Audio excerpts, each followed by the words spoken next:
We about to be live. Hold Okay, on, okay. hold on.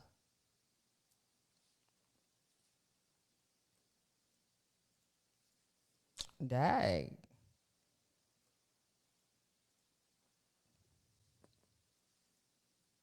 When you do it, I'm fixing them up. Good rising, good afternoon, good evening, or good night. I am Tayla Andre. Waking up with Tayla Andre has absolutely nothing to do with the time of day we link up, but about waking up your third eye with unorthodox conversations leading to universal consciousness. Yo, let me tell you real quick, right? So yesterday we had Chanel Remy in the city, in the building, and Remy was in here talking all types of truth to power with us, and I loved it. And she was like, you should come on my show. And I was like, yes, I'm coming. I'm going to be there. Oh, gosh. 11 p.m. to 1 a.m. We were here until 2 a.m. Taylor is tired, okay? And then today is Veterans Day. Baby Rain want to wake up at 7 a.m. People want to cut down trees at 7 a.m. I'm like, yo, can I please just get some rest? Nope, not today. There's no rest for the hustlers. Today is the day that the Lord hath made. Today's interviews are going to be so dope, so informational, and inspirational as well. And so I would like to introduce to you an amazing man. I follow him on social media. He speaks truth to power in a way that Steve Wilson would love. Haki Shakur is a historian, a researcher, a new African revolutionary nationalist, and he believes the struggle for land and self-determination is real. And I bet you if I ask him, he'll tell us that the Kwanzaa principles aren't only during Christmas time, but every single day. Good rising, Haki. How are you? Grand Rising. Grand Rising. I'm doing pretty good. So for those who do not know, please tell me, like, are you one of them, one of them Muslim brothers, one of those 5%ers, one of the Israelites? You just be like, Christopher Columbus didn't land on Plymouth Rock. Are you one of them? Nah, to be honest, a lot of my elders are, but far as me on that personal journey, spiritually and things of that nature, I reconnect back to my ancestry, which is Igbo land and the Igbo people. So I practice indigenous African traditions when it comes to spirit. Where's Shango at? That's Yoruba land. So we Yes, about to exactly. learn some stuff today. Yeah, that's different. That's the other tribe. Okay, so let's go down this rabbit hole. So we do know that Christianity wasn't the end all be all for our people. What is the actual religion of Africans as a historian? Africans today, a lot of them are Christians, but they are Christians because of colonization. Right. Prior to colonization, what was the actual language of spirituality, religion of Africans? Well, to be honest, I would say it really didn't have a name. So, but in modern terms, if you want to give it a name, I would just call it indigenous and spiritual science, which is dealing with nature, dealing with rituals like paying homage to the ancestors, nature, spirits, and things of that nature. But some people will call it voodoo. But it went by many names. It went by names that are indigenous to these thousands of tribals of people in Africa. So many of them have their own names. So it'll be too many names to name because all of them got different names for like their creator deities, their nature deities, their just one supreme creator being. That's the one thing that people get twisted. That all these tribes, in origin, they all praise one supreme creator, but they got many manifestations of that supreme creator, which is the nature spirits. And the most important is just paying homage to our ancestors. And what does that look like? So for many of the people that, you just said voodoo. That's enough for me. Like, I'm turned off. I'm not watching no more. Why are we as Black people so turned off to our original spirituality, but cling on to this idea of Catholicism? Because it goes back to what you just said. It's the colonization. People who invaded our motherland and colonized our people had to use the most important strategy of them all, which is enslaving the mind, colonizing the mind. So throughout history, they know what our people were practicing was righteous. They just flipped it on the other side of the coin so they could control them and enslave them to take their minerals, resources, land, and most important, to take their mind. Because you can't capture a people without capturing their mind first. So the first thing they had to attack was their spiritual system, their culture. So if they could flip it and make it seem like what they were doing wasn't righteous, it was evil, it wasn't prosperous, then they know they can make them do whatever they wanted to do. And that's what they did. They just took the sciences, the spirituality, the culture, the traditions, flipped it, and they created their own thing out of it and said it was righteous on how they put it out to the world, but then told our ancestors what you believe in wasn't right. That's what they did. It was just a trick. So, all right, let's play devil's advocate here. Right. So Ethiopians, you're a historian, right? I know a little bit. Yes. So Ethiopians believe in Jesus. Jesus looked black in Ethiopia, but they believe in Jesus. And there's like Orthodox Christians in Ethiopia that are Jesus believers, that our first religion have never been colonized. How do you explain that? Like, how do you rectify the fact that blacks, Africans, did have a spirituality, but the only country in Africa that was not colonized still believe in Jesus and heavy on the Jesus? Yes, they are. This the thing. When it comes to Ethiopia and their connection to Christianity, people only see that time and period that they actually embraced that Christianity. But if you go further back of the Ethiopian history, you know their history starts with Kush. Their ancient empire was Kush. Now, if you go back to Kush, they wasn't practicing nothing like Christianity. It was more of an indigenous spirituality. So I'm gonna tell you what happened. When those Kushites migrated into ancient Egypt land, people got to understand, Christianity does have an African origin. But what those Africans were practicing wasn't the Christianity we see today. And those figures that's in the book wasn't those figures. They were Africans, and they had African indigenous names. So in Egypt, hold on, where that Bible at though? Was that Bible canonized?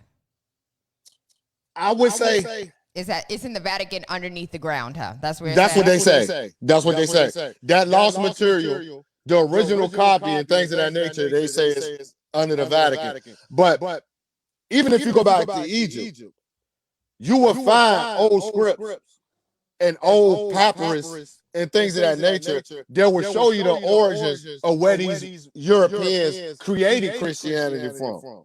So in Egypt, these Kushites, they had a system that's similar to Christianity, but it was more of what our ancestors were practicing indigenously. So when it got back down to Ethiopia, you got so many various tribes in Ethiopia that split up from that original Kushite empire, that some of them grasped on to that Christianity. And they started to develop it and push it to the point where this is where the Europeans stole it from. So you do have a segment of Ethiopians that just totally embraced that. And they just took on this Christianity. But I want to just say this.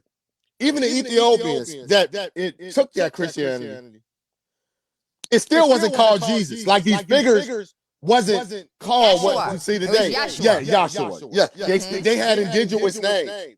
It's just over time, these Ethiopians, to me, in my opinion, from my research, they just started embracing more of a Western Christianity than the original as time evolved. That's the only thing I don't like about the Ethiopian Christianity, the Orthodox Christianity, because they started to take on more of the colonization version instead of sticking to the original.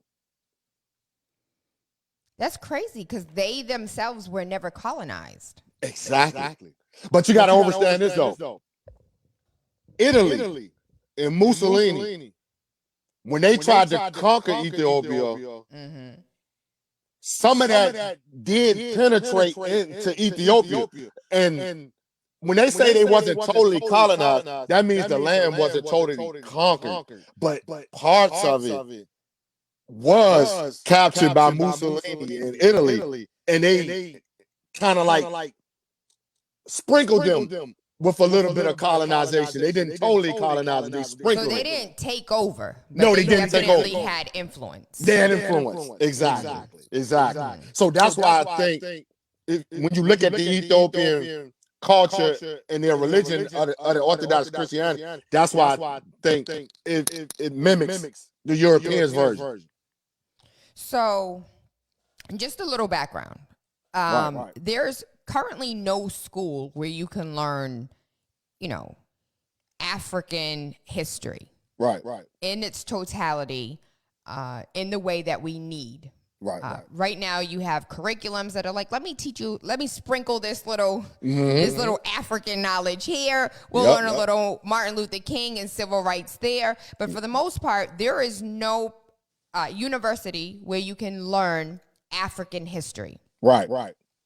How does someone like you become a researcher, and where do you can't get no doctorate in African studies because there's no institution to give it to you. So where do you learn? How do you what is your process of learning, and how do you go down those rabbit holes? Because you are obviously self-taught. How does one engage or begin that journey?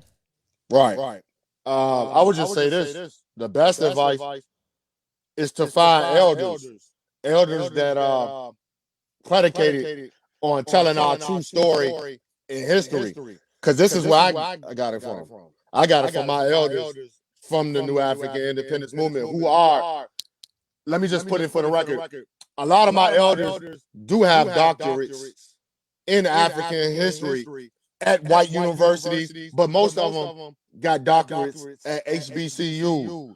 So what they did was infiltrate and just built off the HBCU, because that's the closest you're going to get to black colleges, African colleges, and things of that nature. But they took the approach of, when I get these jobs at these universities and I get these doctorates, when I take it back to my community, I'm going to implement our story correctly. That's the number one thing that I learned from my elders. So the number one process of that is self-taught, to teach yourself. So you have to go outside of these universities, these public schools, the white scholar, and all these people who have suppressed our history, repressed our history, kept it from us. So that was my number one strategy, is that I know I can't go off of what they put out. So I have to now go behind them and correct the lies and find this information for myself. So I just started going to libraries, universities, colleges, and just going to my elders, and they passing me down the research, the information, and what to look for. And I just gradually built up a personal library of the stuff I went to go find on my own at these research centers, these history centers, and things of that nature, and brought it back home and compiled it and stacked it and started teaching from it. And also, I started going to historic sites, like slave sites where our ancestors were at, so I can find the original blueprint and the information that's been kept from us, compile it, bring it back home, and just creating my own personal library and research center on my own. I don't need their documents. I don't need their degrees and things of that nature, because I am my own teacher. I'm my own political scientist, my own historian, and things of that nature. Because we also got to understand, we must teach this history to our people ourselves. We can't depend on them. Okay. So, two things. First thing is this information easily accessible? Were you able to access these documents, these books, these whatever you're researching? Are they easily accessible, or did you have difficulty getting access to them? I would say in the beginning, yes, because you got to understand, I didn't have the technology that we have today. The technology plays an important role today for people that are trying to find this history, find this research, and things of this nature. I didn't have the cell phones, the smartphones, and all these type of things at first, like in the early 2000s through the mid 2000s. But I will say this, as the technology advanced, my research got easier. But at first, it was hard. I ain't gonna lie to you, because I had to actually go to these places and dig deep into these archives and things of that nature to find all this stuff. And then you meet resistance by these people at these facilities, because they're racist to a certain degree, that they don't want you to even find this information. So I met resistance, all those type of things, when I first started going to like the Library of Virginia, the Black History Museum, and all these type of places. Just opened, correct? Yeah, that's just open. Yeah, that's just open. Even the one here in Virginia where I'm at is basically new. So I didn't have all these institutions and these places to find this stuff. I had to do the dirty work to try to compile all this stuff that I know today and this stuff, teach myself. But I would say this, for the people who are trying to find it today, it's much more easier for you, because you got the smartphone, you got the technology, and all this information been compiled over the last 10 years is now accessible. What is today is Veterans Day, but today is also, that's where you come in and tell us. It's Nat Turner's execution day, and Nat Turner, the great revolutionary leader of the Black Liberation Army of 1831, was captured like November 5th, 1831. And today was the day that he was executed. He was lynched. His body was mutilated, head chopped off, and things of that nature. So today is a great day of sacrifice for people of the Black liberation struggle, the Black liberation movement, the New African Independence movement, and people that just revere our heroes and sheroes who took the ultimate sacrifice for our liberation, and that would be Nat Turner of the Nat Turner Rebellion. So yes, I definitely want to give all praises due to Nat Turner's spirit, and I just want people to continue to research his story, research his history. Come to Virginia. Come visit the Nat Turner Trail, the historic trail. I'm telling you, you're going to get the most beautifulest spiritual energy ever. Tell us some history that we don't know. That's what I would like. I'd like to sit here and learn about something, like just random facts that we are unaware of. I would just say, to be honest, I would say the most unknown history, to be honest with you, I would tell people to try to research history, like dealing with like our ancestors who resisted. I think that's the most untold story of our story. And this is why I come in truly. That's what I've been doing the last 10 years, is trying to put out the history inside of our history that our people don't know. And to be honest, the most repressed, suppressed history of all our history is the simple fact that we fought back. That we wasn't just, people here just getting our tails beat, or just being told what to do, just, being docile human beings. We were just being brutalized and dehumanized by white people. No, I want our people to realize, no, you had ancestors that totally, for 365 days out the year, they fought these people back. They didn't just take their enslavement. They actually were trying to get back home. They were trying to get back to Africa. So some of the most precious history that I would say that people don't know about, and I want you to know about, is our history as Maroons. The Maroon history. The ancestors who actually took self-determination and self-reliance to its highest development in that period of time and actually started that. They actually started independent settlements. They actually started their own communities. They actually started their own independent nations and things of that nature on this land.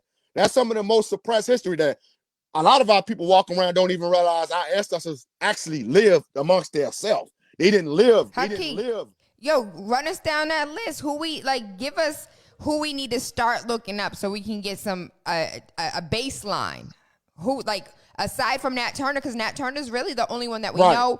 I do know of the gentleman who was stealing ships and sending people back home. Yeah. I can't remember his name, but that was again, that was not school education. That was my own research. So you're absolutely right as far as those that did fight back and those that, what is a maroon? Forgive my ignorance.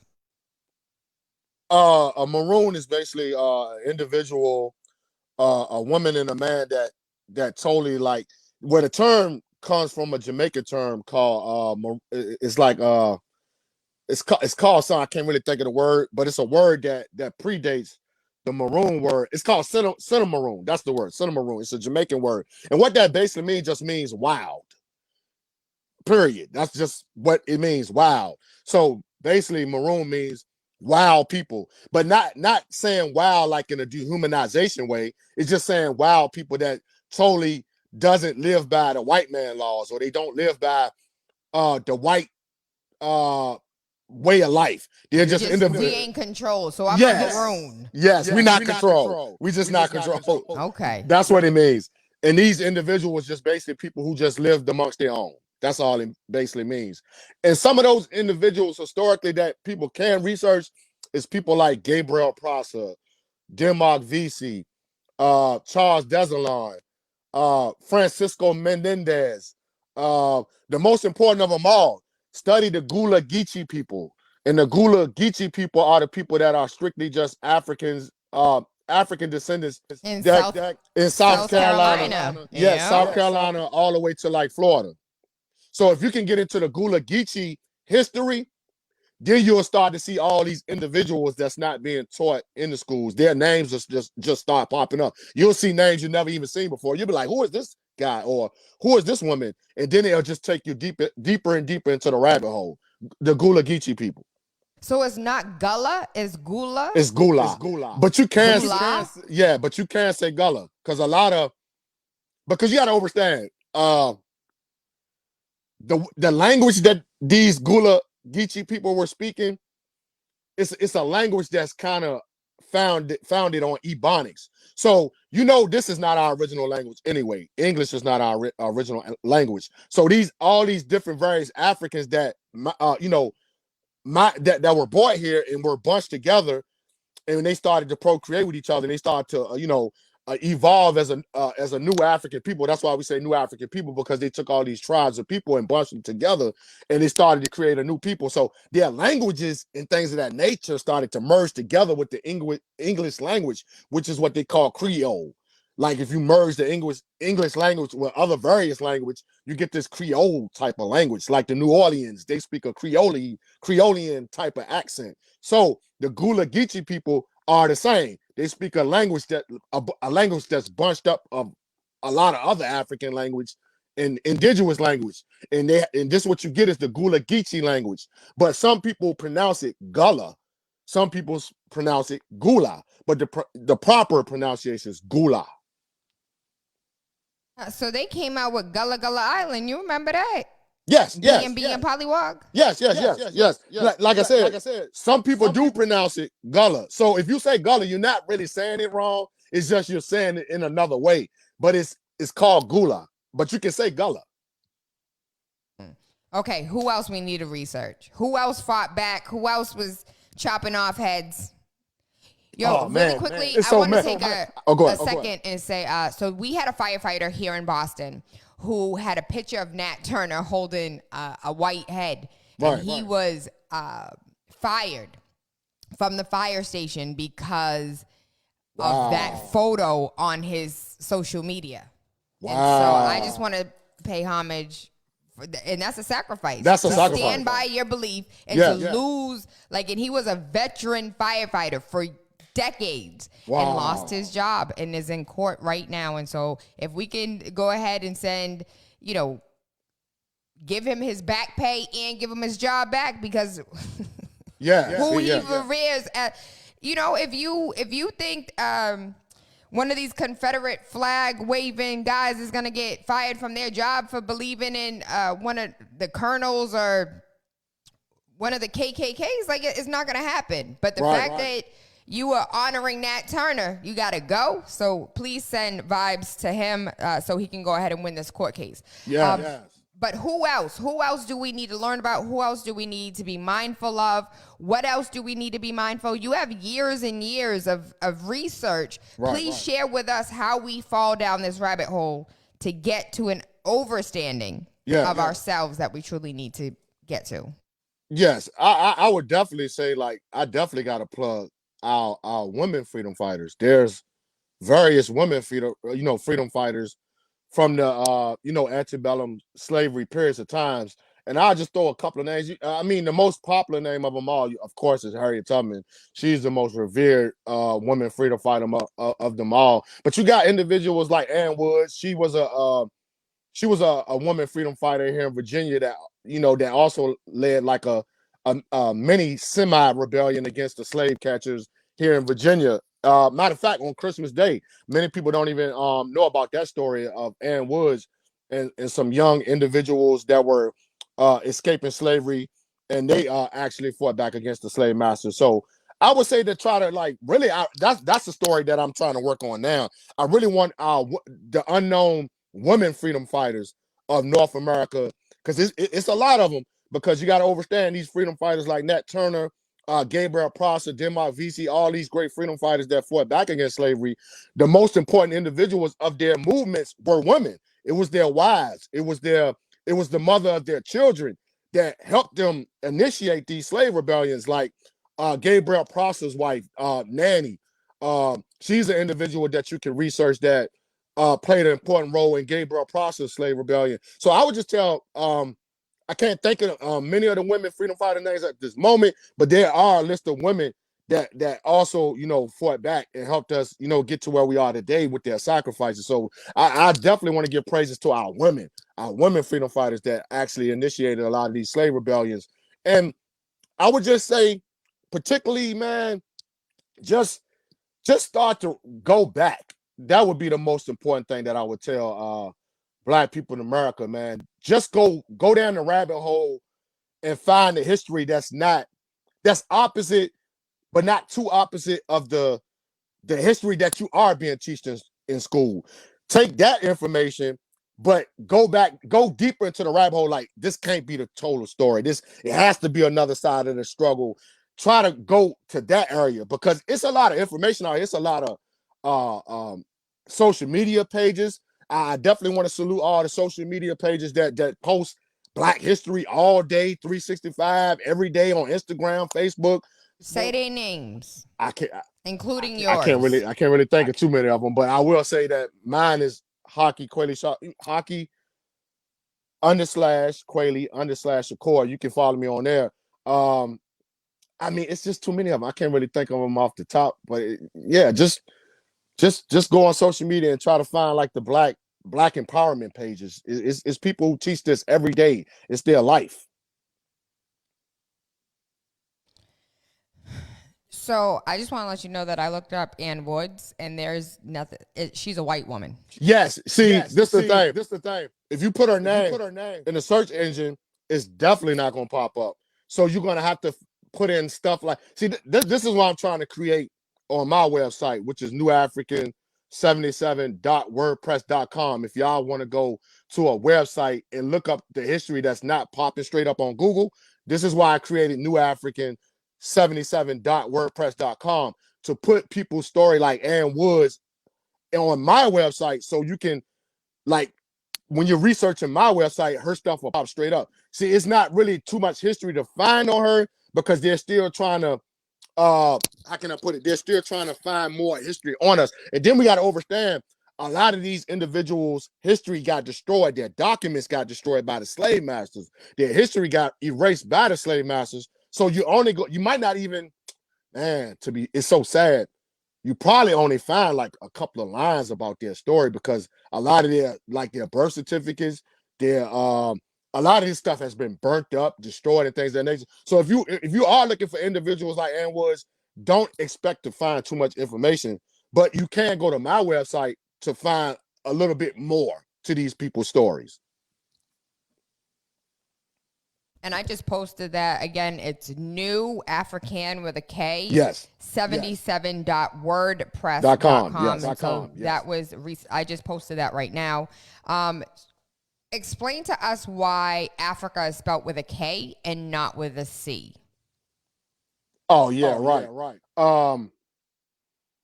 We have to understand as African people that when the Europeans came with the Latin alphabets and things of that nature, when they created the Latin language, people got to understand English comes from the Latin language, but the Latin language comes from the African languages, the indigenous languages of like those empires, like Kushite Empire, Kemet Empire, and all these South African empires, Zimbabwe, Mozambique empires, and things.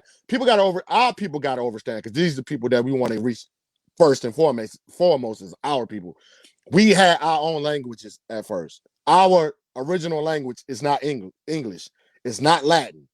We have indigenous African languages. So in ancient times, the ancient African Our Story, we didn't have an alphabet called C.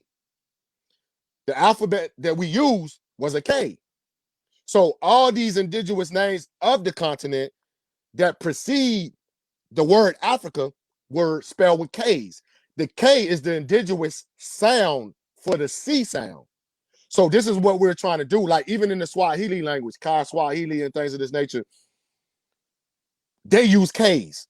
So we decided in the Black Liberation Movement, my elders and everybody that's scholars of African Afro history, they chose to, like, look here, if we're going to return to ourselves and we're going to liberate ourselves from colonialism, we have to start going back to what our people were pronouncing, how they pronounce it, how they say it, how they write it. This is the foundation on revolutionizing our mentality, liberating our minds from the colonization mind, is returning back, Sankofa, back to our indigenous practice, ways, cultures, education. So the first thing we did was like, look here, we know that Africa was spelled with a K, period. So that was our foundation. Take the C out, replace it with the K, and let's go down this deep rabbit hole of our languages. What other rabbit holes regarding language do we have to be mindful of? I would just say the rabbit hole is, first of all, let me just say this to make it more clarified on that. Black people living in the Western Hemisphere, in the African diaspora, the rabbit hole that you need to go down when it comes to languages and things of that nature is West Africa. West Central Africa. That's the pinpoint. This is where the majority of our ancestors come from. West Coast Africa, Central Africa. So if you want to go back and find yourselves, if you want to go back and find your history, now, I'm not telling you not to go back to like Kemet or Kushites or the ancient empires of Africa. I'm not telling you not to do that. But I'm saying if you want to be more connected to the languages, the cultures, the spirituality of your blood ancestor, because the most important thing is to go back to your blood ancestor history so you can be more in tune to who you are and find out who you are. Go to West Africa. Search West Africa. These are your ancestors. The Igbo people, Yoruba people, Iwe people, the Hausa people, Fulani, Wolof, all these tribes that come off the west coast of Africa and Central Africa is where you need to start your research at. Period. Whether it's language, culture, spirituality, identity, which is the most important part of it all, is researching your identity. So I'm confused though, because you said West Africa, but we know like civilization in history, civilization began in like Kush, Ethiopia, Egypt, but you're telling us we need to look further west and start there. Yeah, but this is something you got to understand about that history. And this is no knock to the great Babas, the great scholars, the great Afro researchers and scholars and teachers of our time, like Dr. Ben, all these great Babas. This is no knock on what they did, because they laid the path, they laid the foundation. But the thing we have to understand as people in this time, in this era and time, is that they started the foundation of the African history and what you needed to go back and research. And yes, they did say that civilization started in Kemet, Kush, and these things of that nature. But as time passes, you have to understand more information is coming out. More history is coming out on our origins. Our origins don't stop with what Dr. Ben and all these great scholars have found in research over time and saying that civilization started in Kemet, Kush, and these things. No, you got to understand, there's history that has been suppressed that shows that our story started in South Africa. This is things people don't even know, because if you research a lot of the ancient Egypt pharaohs, kings, families, dynasties, guess what? Their ancestry goes back to like Mozambique, Zimbabwe, South Africa. So my thing is this, is that, yes, we know that the more civilized civilization started in like Kushite, Kemet, because we know these human beings had to evolve over time.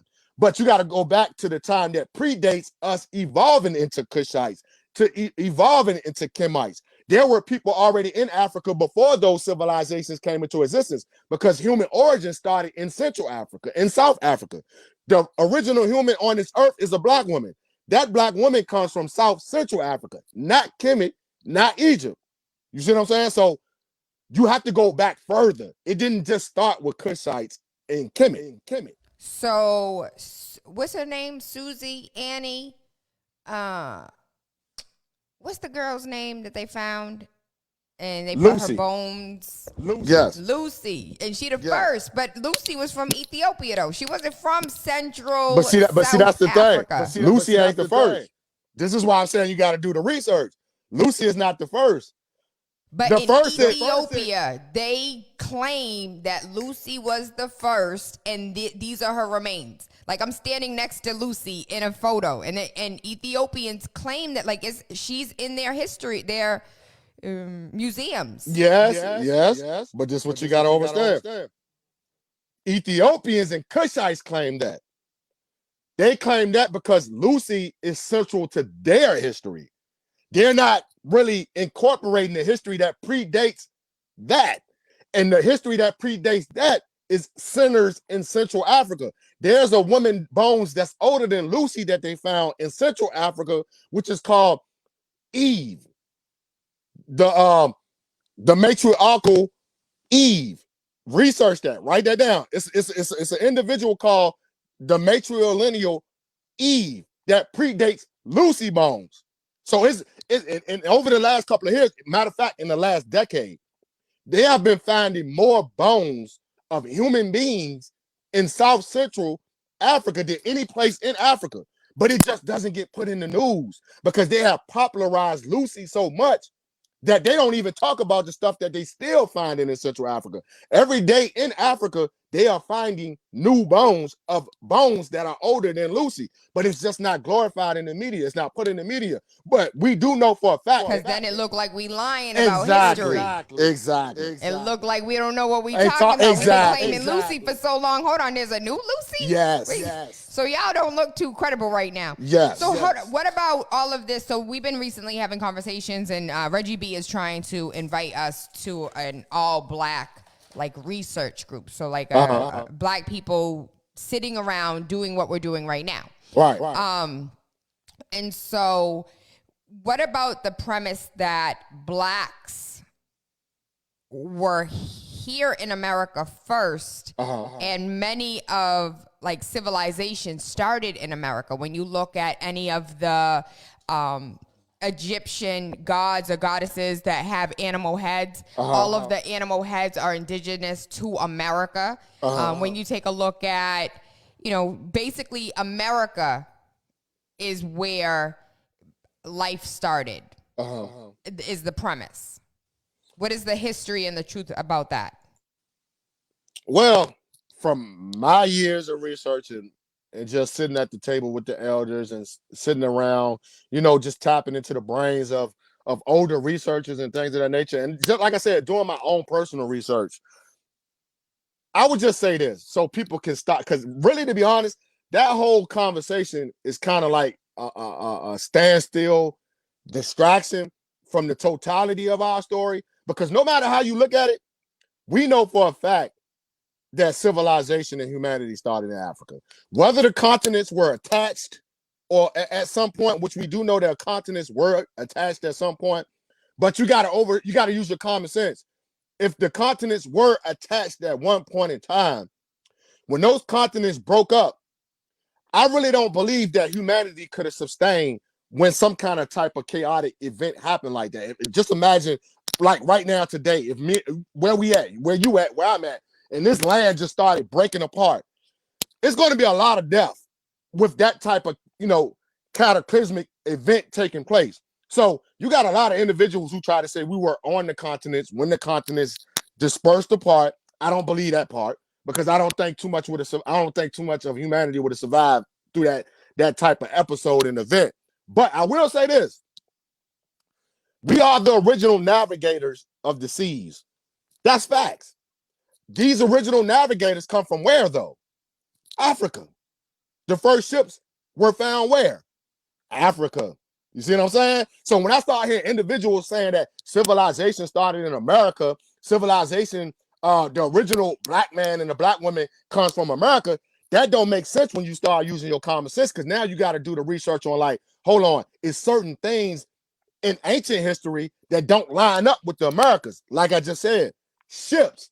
Show me American ships that predate African ships, because we know the first ship was built in Africa.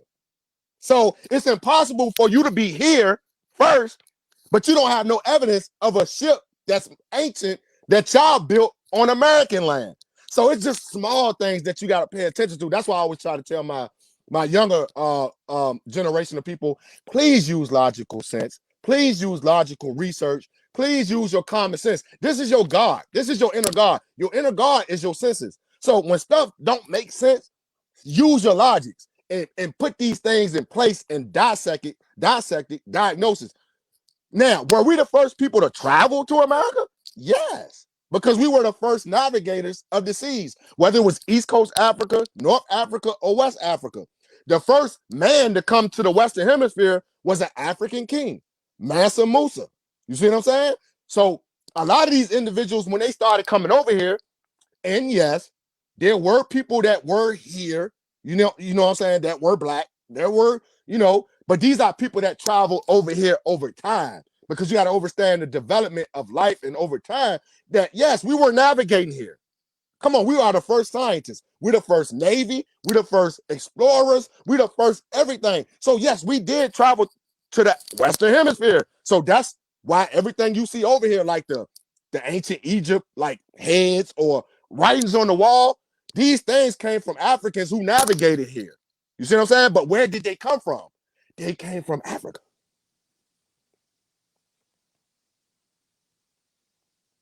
Two questions. One, can we have you back regularly? Yes. Okay. Two, can we have, when you come back, can we have curriculum? Yes. Most definitely. Okay. Most definitely. And so I'm not a dictator. So whatever you want to curriculum is whatever you want to teach is what you can put together. Right. But right. I would like for whatever you do on your side. Right. I would like for it to come on this side. So if you have host classes, I would like a mini sample of that class. And so the objective here is to unlearn everything that you learned in school first and foremost. And if you think that you need to, if you don't believe that you need to unlearn anything, there was a white man that wrote a book called Lies My Teacher Told. Yes. And this white man breaks down all of the lies that your teacher told you and that are still being perpetuated today in American history. And he specifically does American history. He doesn't do like world history. And so the first thing I want to do is to make sure that we unlearn everything that we've learned.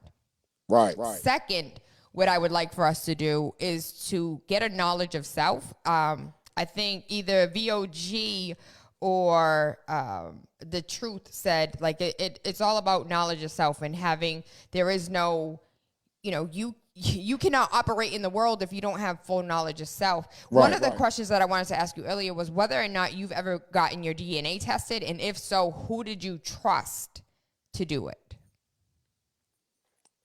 I never got a DNA test because I already knew my bloodline, and I already knew my ancestral history. My ancestral history is the Igbo people. Like that's the thing. Who told you that though? My family.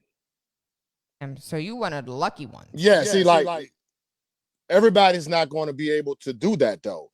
So my thing is this is what I would tell you to do first though. The first thing you should do is compile your whole family records.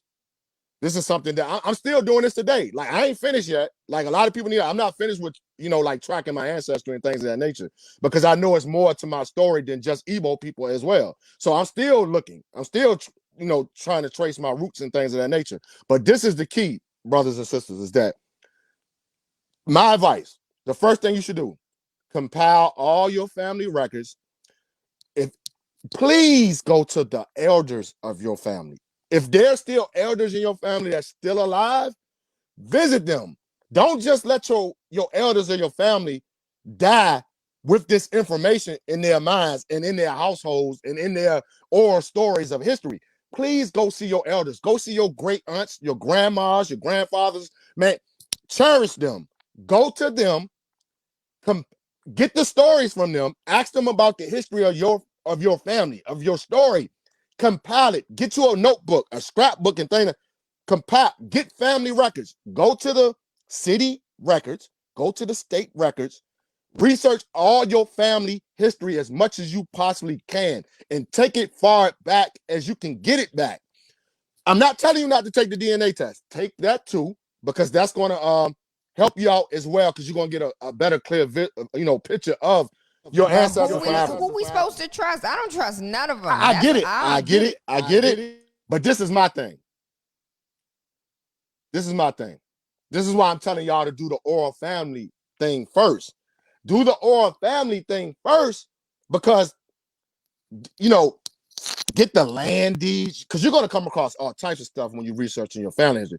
Get your elders' land deeds. Get their trusted. I mean, try to get every record you can possibly think of a family member that's blood to you, and their story and their history, whether it's oral or the records. Try to find it all, compile it, put it together, and put your story together and track it back to wherever it tracks back. Because we know a lot of it is going to track back to Africa. A lot of it's going to track back to the indigenous nations, what people call Indians. It's a lot of that stuff is going to track back to them too, because that's in our blood too. Compile it all together and see what you get first if you don't want to take a DNA test. Because for me, my just personal research and off the oral story, I know Igbo is one of my central, ancestors. I'm an Igbo. I'm a descendant of Igbo people. So if you do want to take a DNA test, do the proper research on the DNA companies. I know a lot of people still ain't gonna do it because people just don't want to get their DNA to these people. I feel you on that.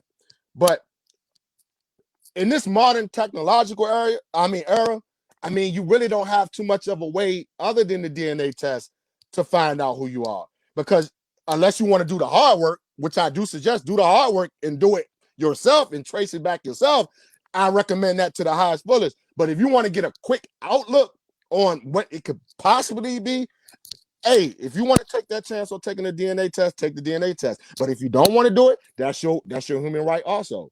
But now some of these DNA companies like African Ancestry and things of that nature, I mean, I don't trust Likely them. owned by a white man. Yeah, I don't trust them. I don't trust them. But if you do, I mean, some people got to take that hit. You got to take that hit if you want to find out, who you are. You might have to take that hit. You know what I'm saying? That's the only thing I can say about it. I can't really give you no more deeper advice than that. What about now going back to our the people that we can give their flowers because they're living. Right, so right. what kind of questions are the questions that we should be asking? The most important would be like who is your great grandfather? Are you aware of our history as far as pertaining to Africa?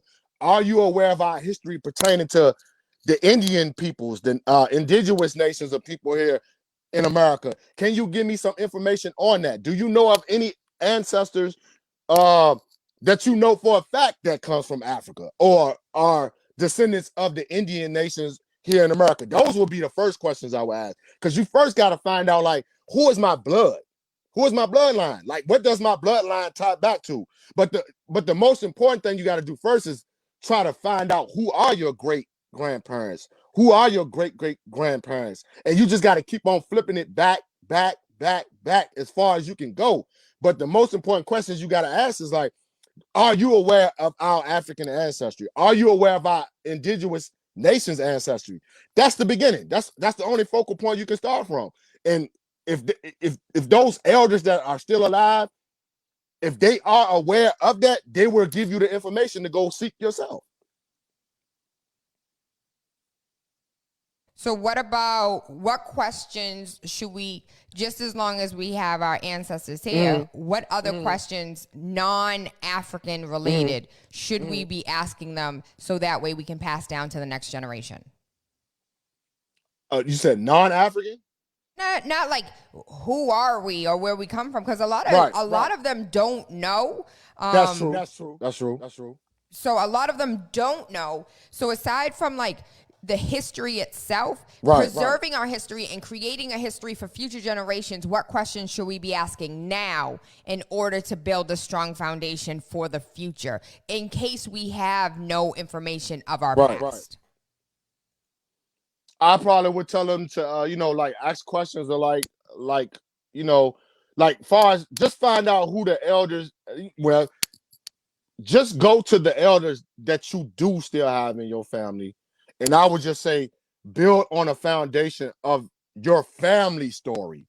That'll be a great focal point to start on. Just get the history of your family blood in the most modern times and start that as the foundation. Like, it don't have to necessarily go all the way back to Africa or even slavery. You see what I'm saying? You don't even have to take it back all the way to slavery if you're trying to make that foundation. Just get the foundation of your family blood story and their history from the point that they do know of. Like in the more modern times, find out who those relatives are. Find out those relatives that died recently.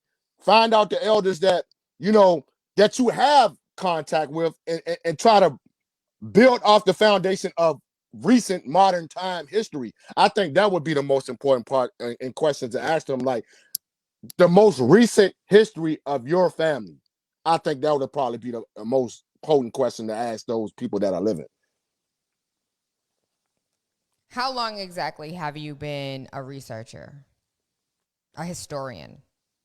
I would say close to 15 years now.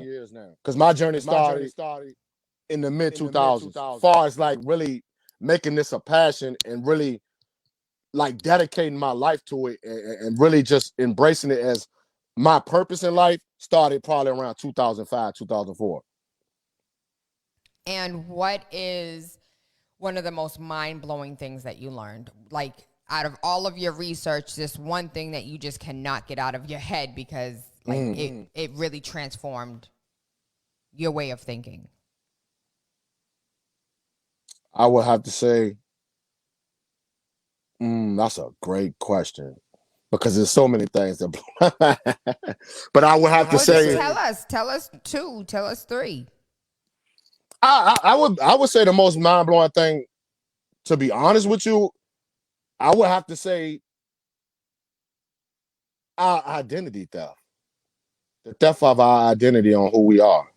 And you know, that whole process of how they stole our identity and how they socially engineered us into what we are today, which is African Americans, this pseudo identity, this pseudo nationality, and just this pseudo picture of us being Americans. I would think that's the most mind blowing of them all. It's just the fact that me tracing my lineages, me tracing my ancestry, me tracing just the history of our, you know, history and beginnings here in America. I would say that's the most mind blowing on how they re-socially engineered us into what we are today, which is this African American mentality, this identity that's not truly who we are. That's not who we are. We're not African Americans. You see what I'm saying? I think that's the most mind-blowing research. And I'm speaking specifically biologically, genetically, spiritually, mentally, socially, politically. All these things are what makes a person a human, and in the global community and humans, the process of what we went through here in America to make us who we are today, I think has been the most mind-blowing of covering and pulling that sheet off of what they did to us. I think that's the most mind-blowing. And so for those who do not know, can you please, like, what do you mean by the identity theft? Because that's a blanket statement, like identity theft. Nah, not really. Like, I know who I am. My name's Tayla Andre. Ain't nobody stole my identity.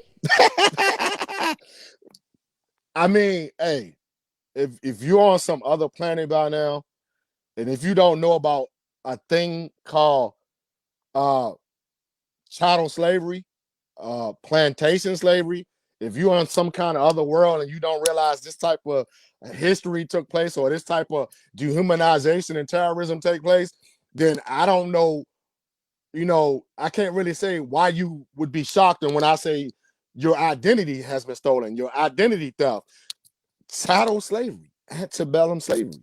That's a focal point that you have to understand that happened. This actually happened to your people. You see what I'm saying? And I know it's a lot of people that's walking around that don't care about that type of stuff, who not even trying to research that type of stuff because they're living in the now. They only care about now. You see what I'm saying? So they would be shocked and surprised, like, what do you mean by identity theft? You know what I mean? Because you got people that really are African Americans. Like, they don't have no other type of knowledge or consciousness of who they were before they became African Americans. So some people are African Americans mentally, spiritually, culturally. So they don't have no thoughts of, what do you mean my identity was stolen? What are you talking about? No, I'm John Brown. I'm John this. I'm something.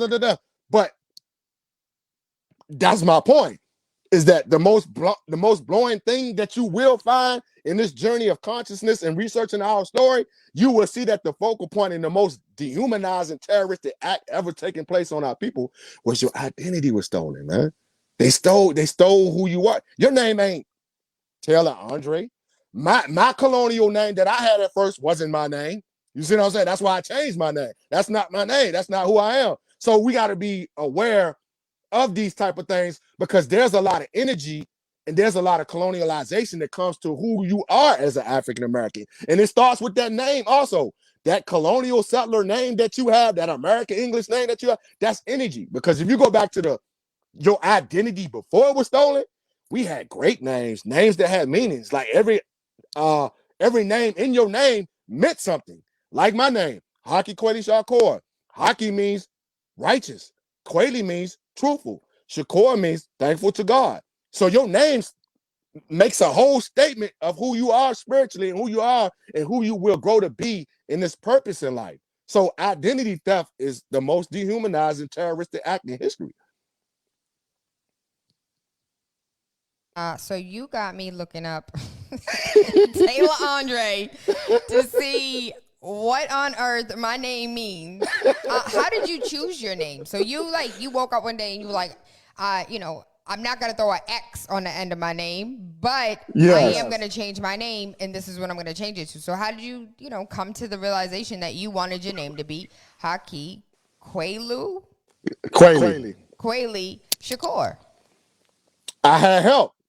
That's what I'm saying. That's what you need to go back to your elders for. Like, if you don't have no elders, please find you some elders that come out of, not even just out of the Black liberation movement, because I've been blessed and grateful to sit at the feet of elders who come out the Black liberation struggle, and I have family from the Black liberation struggle. So a lot of people don't have that opportunity or that type of background to help you with that if you do want to change your name or things of that nature. So I would just say that what made me change my name was my elders from the Black liberation movement. One great brother, and this is my big brother, and specifically is Sanyika Shakur. If y'all don't know who Sanyika Shakur, write that name down. Sanyika Shakur, he went by the former name of Monster Cody. He was a former gang member. He was a companion and a family member of Tupac Shakur. This is the brother, my brother, that took me under his wing while he was incarcerated as a political prisoner. He gave me this name. And it's crazy because this whole thing is kind of like a great story. At that point in time, I was already like kind of like under Mutulu Shakur. Dr. Mutulu Shakur is a stepfather of Tupac Shakur. Dr. Mutulu Shakur and Sanyika Shakur are my family. Those are my mentors. Those are my big brothers. Those are the ones who took me under their wing. So the first thing that Sanyika Shakur did was like, we got to get rid of that slave name. That slave name got to go. So he can't, like the great brother he is, he went back, did research on names because he knows all these things by memory. He knows Swahili by memory. He knows African languages by memory. So he came up with the name because he felt that name was the best name that fit me. Because if you go by the meanings of the name, like I said, Haki means righteous, Kweli means truthful, Shakur means thankful to the God. But those first two names in my name is what is the energy and the spirit that he felt from me. He felt that I was a righteous human being. He felt that I was a truthful brother. So that's why that's how he came up with the Haki Kweli part of the name. And we always got to be thankful to God. So once he gave me that name, of course, I went to Dr. Mutulu Shakur because I wasn't going to take the Shakur name without getting the blessing of the Shakur tribe and the Shakur family, period, because of their sacrifice, the sacrifice that they went through in this country to bring us the truth, to try to liberate us, to try to give us equal rights, human rights, and things of that nature. This is one of the most revolutionary families in the history of our struggle in America. So before I even embraced Shakur, I had to go to the man. I had to go to Mutulu and like, look here. Sanyika trying to give me Shakur. Dr. Mutulu gave me his blessing. Like, yes, brother, you are a Shakur. Take the name from prison. He gave me this in a letter. He wrote me a letter. Take the name, my brother. So ever since I took that name, the Shakur family has took me in. I'm now part of the family. They took me in. They embraced me as a Shakur. It's a beautiful thing. It's beautiful. It's beautiful. So we can have you back, and we're going to go ahead and do the logistics to have you back, correct? Yes. Okay. I am extremely appreciative, and this is dope. Yeah, I love it. I love it. And I'm ready to learn. Yes. I'm ready to learn. So I'm going to go ahead and, I don't know about y'all, but I'm going to rewatch because he said a lot of things that need to be replayed for me. So I can go ahead and write down some names. But I might be inboxing you as well. And so please send me whatever, jot a few things down, send it to me so I can at least start the journey. Okay. I've already started the journey, but so I can go a little further down the rabbit hole. Right. Yes. All right. Thank you, Haki. I appreciate you. I love you. I hope you have an amazing day today. Thank you. I appreciate you. I hope you have a beautiful, vibrant, illuminated day. I appreciate your platform. Keep doing what you do. I follow you. I love you. Blessings, blessings, blessings. I am Tayla Andre. Waking up with Tayla Andre has absolutely nothing to do with the time of day we link up, but about waking up your third eye with unorthodox conversations leading to universal consciousness. Please head over to his Instagram, his website. So the website is right here, newafrican77.wordpress.com. And the Instagram is Haki _ hold on, I'm going to get it. Haki Kweli _ Shakur. So it's HAKI _ KWELI _ Shakur, like Tupac. And so I hope you have an amazing day. We definitely will have you back on to continue this conversation.